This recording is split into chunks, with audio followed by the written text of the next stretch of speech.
Y nada más para reconocer, para que vean que yo no soy mezquino.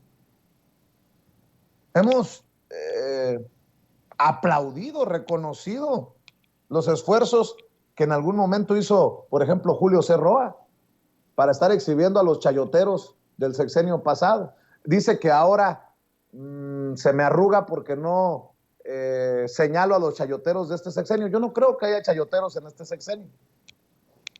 Ese es mi punto de vista. Me dice que me he convertido en el Ciro Gómez Leiva de los youtuberos. Yo no lo veo así. Está bien. Ha cambiado mucho el Julio C. Roa de hoy al Julio C. Roa que exhibía a los chayoteros, porque antes sí había chayote. Esa es mi opinión, pues. Esa es mi opinión. Pero por muchos años, aquí en Sin Censura, hemos puesto el dedo en la llaga. Cuando Rafa Herrera era nuestro corresponsal en Palacio Nacional, fue muy insistente con que se diera a conocer la lista de los chayoteros. El buen Toño Ruiz, cuando fue a la mañanera, fue muy insistente con el tema de la lista de los chayoteros. Cuando he estado yo, he sido muy insistente con el tema de los chayoteros y se dio a conocer la lista de los chayoteros. Y hemos insistido en que hace falta un análisis sincero, honesto, profundo de los medios de comunicación, del periodismo en México. Esta prensa que por tantos años fue prensa mercenaria, vendida o comprada desde el poder. Ha habido prostitutos de la información, con mucho respeto, pero no me diga que fue de agrapa los 250 millones de pesos que le dieron en el sexenio pasado a Joaquín López Dóriga y sus empresas. Solo como ejemplo. Hoy convertido en un brother de Alito Moreno. Pero bueno, José Vargas, gracias por los $10 de superchat. Dice, yo no soy palero, pero soy de tu palote. Nótese mi sarcasmo. Ay, José Vargas, pórtate bien. Gracias, William Balcázar, por los $10 de superchat. Gracias a todos los que están opinando, que están mandando mensajes. Pero bueno, en ese sentido, es importante lo que hoy el presidente pone sobre la mesa, porque creo que de alguna manera nos da un tantito de razón en esto. Porque muchos antes, y me incluyo, no sé si Toño se va a incluir, pensábamos que sin que necesariamente me lo dijeran a mí en la escuela, lo importante del periodismo era criticar a todos con el mismo rasero. Era criticar a todos con la misma vara. Y no nos dábamos cuenta que le estábamos haciendo el caldo gordo en esos momentos a la prensa chayoteril, a las redes de poder. Y cuando agarramos la onda, pues agarramos también partido, agarramos un posicionamiento. Hoy entiendo que la objetividad en los medios de comunicación no existe, porque todos tenemos una opinión. Es más, a la hora de decidir qué vamos a poner en un noticiario, ya es una decisión muy subjetiva. Nosotros le estamos decidiendo a usted qué es noticia. Así que para mí es un día muy importante.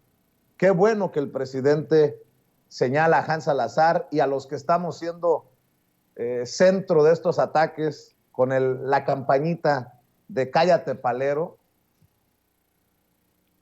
Y creo que nos da la oportunidad de seguir desde nuestra independencia, desde nuestra honestidad, desde nuestra transparencia. Creo que ese sentido de independencia es al que nos referimos, de ser honestos, de ser transparentes, de no tener que quemarle incienso a alguien. Y me da mucho gusto saludar el día de hoy a mi buen amigo Antonio Toño Ruiz, desde acá, desde cualquier parte de México hasta allá, hasta cualquier parte de Kansas City, Missouri, desde donde transmites, Toño, antes de ir con el maestro Jaime Hernández, que dice que también le quiere entrar al debate. Pues creo que es muy importante que el presidente se pronunciara sobre este tema y que exhiba a medios y a personajes, ¿no? Hoy la revista Proceso queda muy raspada después de lo dicho por el presidente Andrés Manuel López Obrador, pero bueno, serán temas que abordaremos. Mi querido Toño, te mando un abrazo. Vicente, te saludo con muchísimo gusto desde aquí, desde el medio oeste de la Unión Americana, a ti y a todo el público consentidor, desde aquí, de un medio oeste al que precisamente llegó uno de nuestros más notables periodistas después de haber sido perseguido, y precisamente un periodista que era militante, que es uno de los que consigue motivar en la gente ese espíritu crítico para luchar por una revolución. Me refiero, por supuesto, que a Ricardo Flores Magón. Y quiero comenzar con eso, Vicente, porque hay muchas situaciones que desafortunadamente nos quieren plantear los medios de comunicación tradicionales como verdades que no son verdades, como ciencia que no es ciencia, como situaciones que son para ellos del mundo del ser cuando son del deber ser tal vez, e incluso pues muy, muy cuestionables. Esta objetividad que, como bien has dicho, no existe, y esta ridícula idea de que los periodistas tienen que ser completamente apartidistas, no pueden tener algún tipo de ideología, no pueden motivar alguna de sus ideas, no pueden tener comentario. Eso es verdaderamente ridículo, en primera instancia, desde el nivel humano, y en segundo, desde el nivel histórico.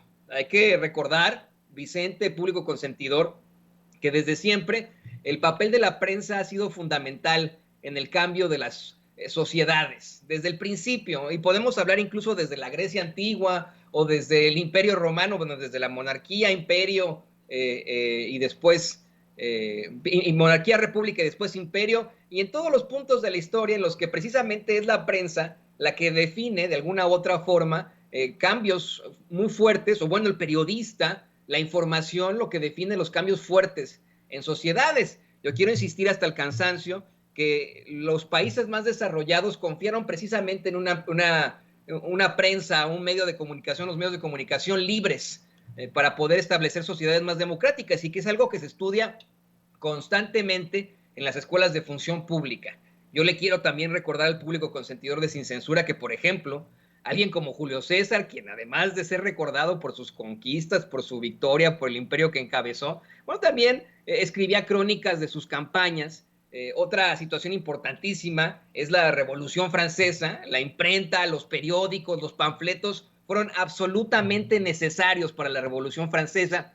Es uno de los fenómenos sociales tal vez más estudiados, de cómo es que precisamente esto es lo que contagia a la gente y lo que permite a la gente desarrollarse y actuar ante sociedades o regímenes injustos. Pasa exactamente lo mismo con la independencia de los Estados Unidos, la independencia de México. El presidente López Obrador lo mencionó una y otra vez en la conferencia de prensa mañanera, habló de Zarco, habló de muchos periodistas que en todo caso pues fueron periodistas militantes y tuvieron no solamente la necesidad, sino la obligación de motivar a ese espíritu crítico. No se puede hablar de ninguna forma de algún tipo de imparcialidad en esto o de apartidismo. A mí el ejemplo que más me gusta mostrar es desde donde se origina nuestra señal, Vicente, desde Chicago, Illinois. Chicago, Illinois fue el lugar donde, pues vamos, se desarrolló una de las luchas más cruentas, pero más importantes en cuanto a nuestros derechos laborales. Y todo se debió a un periodista. En 1886 es August Spies, un periodista alemán, inmigrante en Chicago, el que comienza a organizar a los trabajadores en Chicago para que busquen una jornada de 8 horas diarias. Y esto es lo que motiva este incidente de Haymarket, en el que pues hay un bombazo, mueren policías, mueren personas después de que la policía había disparado contra los trabajadores, y que después ejecutaran a una serie de líderes que simple y sencillamente buscaban una jornada de 8 horas. Esto de verdad tiene que ser confrontado con esos pseudoperiodistas que aseguran que pues ellos tienen que ser apartidistas, que tienen que estar lejos de lo que ocurre en México y que nada más dan la verdad con justicia. Eso no es cierto. Dan lo que sus medios de comunicación les plantean, no lo que verdaderamente es. Y bueno, quería empezar con eso porque a mí me da mucho orgullo, Vicente, poder decir que, deja tú que seamos paleros o no, los periodistas que conformamos a Sin Censura, aunque sea criticada ya la palabra independiente, sí somos libres, Sí somos independientes y somos militantes. Somos periodistas militantes que buscamos el bien de México, que se establezca una verdadera democracia en México, dejando atrás gobiernos, personajes o movimientos. Estamos convencidos en que debe haber una transformación en México. Mi querido Toño, y déjame, antes de ir con el